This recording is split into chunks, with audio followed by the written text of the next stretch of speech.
Good morning. Today I'm here to talk about a condition that is becoming very famous in the US. It is called aplastic anemia. I was diagnosed with aplastic anemia the first time. That was in June 2000. No, actually that was in May 2010. Now, aplastic anemia is not a disease per se because there's no pathogen agent that has been found to be responsible for that condition. Well, what I mean by that is it's not caused by if the term is right, it's not caused by any bacteria, virus, or fungus. So it is a condition where the body starts producing blood cells. The bone marrow starts producing white blood, red blood, platelet, and hemoglobin. Hemoglobin. So in 2010, before being diagnosed, just to give you a bit of a story, everything goes well. I was living my life doing what I did every day at the time, going to work, after work going to the gym. I've been an athlete almost all my life. I mean, not a professional athlete, but I've always exercised. So for some reason, that specific day I go to the gym and feel depleted, completely out of energy. Can't do the same work that I was performing at the gym. And I thought this might be temporary. I'm gonna go through this and push myself a little bit, and everything will be all right. But the more I push myself, the weaker I would feel, and I felt very lightheaded, dizziness, all that. I could feel that at the same time. So I had to stop going to the gym. I remember a time when I couldn't even take one flight of stairs without stopping and catch my breath before going further. So I decided to go to the hospital. When I got there, they did the regular. They put me through a series of tests. No, that was my regular check actually. They put me through a series of tests just to make sure that everything is okay. Everything looked normal, but I told the doctor, well, if everything looked normal, why do I feel breathless? Why do I feel weak? My muscle ache, my chest feel funny. I mean, never had that feeling before. My thighs, I have a lot of pain just walking a short distance. So the doctor decided to draw my blood, and the next day in the morning they called me back and say I need to rush the ER immediately. So then the doctor explained to me that my blood level was very critical, that I needed to be there ASAP. At that same moment, he was talking to me. I thought to myself, that how can this be true? The reason why I was doubting is not so much because I was questioning what the doctor was saying, but because I knew my body and I've pretty much never been sick. And if I ever got sick, that was for at most 3 days, and after 3 days I was good for 7 more years, sometimes 10 more years before I can feel funny again. So I thought to myself, maybe I just need to sleep it out. Once I wake up, everything will be okay. So I went 2 weeks without reporting to the hospital. And then those 2 weeks became the very critical time of my life because I was so depleted that I felt as if I was slipping away. Literally, almost as if I was leaving the earth. Sometime going to sleep, it felt like my spirit will, well, for those that are spiritual, but it felt as if I was gonna, I had some kind of calmness, but anyway, I was completely depleted, out of energy, and you will go to sleep and wake up even more tired. That's the best way I can explain this. So I go to the hospital, they perform the same test, go over everything to make sure I don't have internal bleeding. At the end, they decide to do a bone marrow biopsy.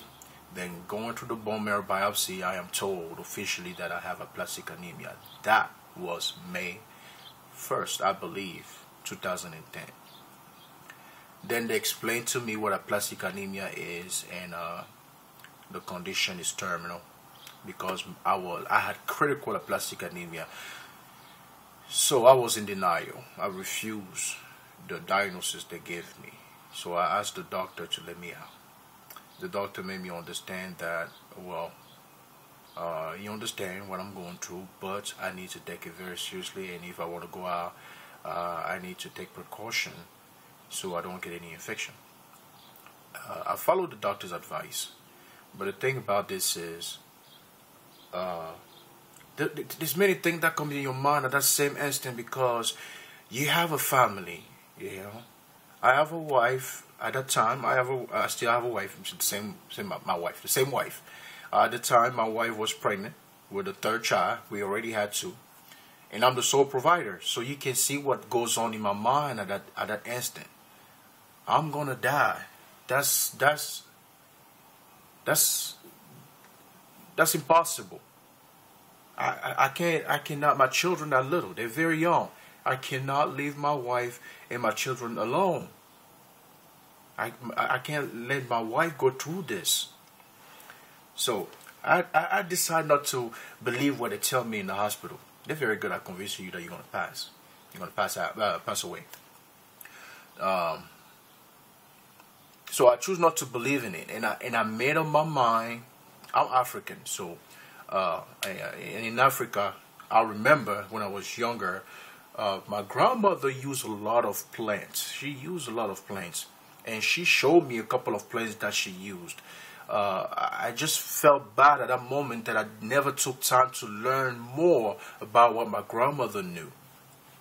Nevertheless, I decided that I'm going to research on it. So I come out of the hospital and with a mask and everything, and I'm home on the computer research after research, and try to see if I could find those plants again. But the problem is,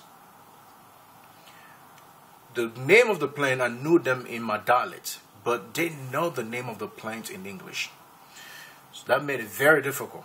So, but I kept going with my research and found out a bunch of things that I could do. So I decided to put myself into, looking for those plants that my grandmother had showed to me in the past. Can't find most of them because some of them do not grow in America. A month later, after going home from the hospital, I started feeling weak again. I came out of the hospital with a bunch of transfusion. They transfused me blood and platelet, all you can think of. So I go back to the hospital because it's becoming critical again. And this time I say, okay, you guys go ahead and do whatever. So they inserted, I don't know how you call it, a catheter, something like that, through my arm. It went directly to my heart. So I went through the ATG. Some people call it chemo, something like that. I went through the ATG, the whole process. Came out of there, and some kind of way, the day before they released me, my body started producing blood again. So I was on cyclosporine, prednisone, and a couple of other medication for about 2 months and a half. So the doctor had to gradually take me off the medication because it looked like my body started working. So 3 months later, I was completely cured. Now, that's the background story about aplastic anemia. On the next video, I want to tell you what I'm doing currently because I relapsed. I want to tell you what I'm doing. I want to tell you I want to tell you that it's not something worth stressing about. I want to show you how you can cope with this situation and still live a normal life. Aplastic anemia is a condition that is critical, and it's something that will not let you do anything else because you can barely live. I would dare to say it is almost impossible to live 50 pounds with aplastic anemia. 50 pounds. So it makes your life impossible. You're always tired, always feel weak, palpitation, you name it, lightheaded, dizziness, you name it. It is crazy. But what I want to do through this video is not so much to feel like a victim, because that's what you turn out to be with aplastic anemia. You feel as if you cannot do anything else. You are a prisoner to go through whatever the doctor tells you to go through. You have to listen to your doctor. but you also have to listen to your heart. You can live with this condition and get the best out of whatever you want to do despite this condition. So that mostly what I'm trying to put out here. And in the next video, I will tell you what I do. I will share with you what I do. I'll tell you more about this condition. Thank you for listening, and I hope we could build a community to help us all in winning against blood condition, anemia, cancer, all of it. We can fight it. We can win it. Talk to you next time.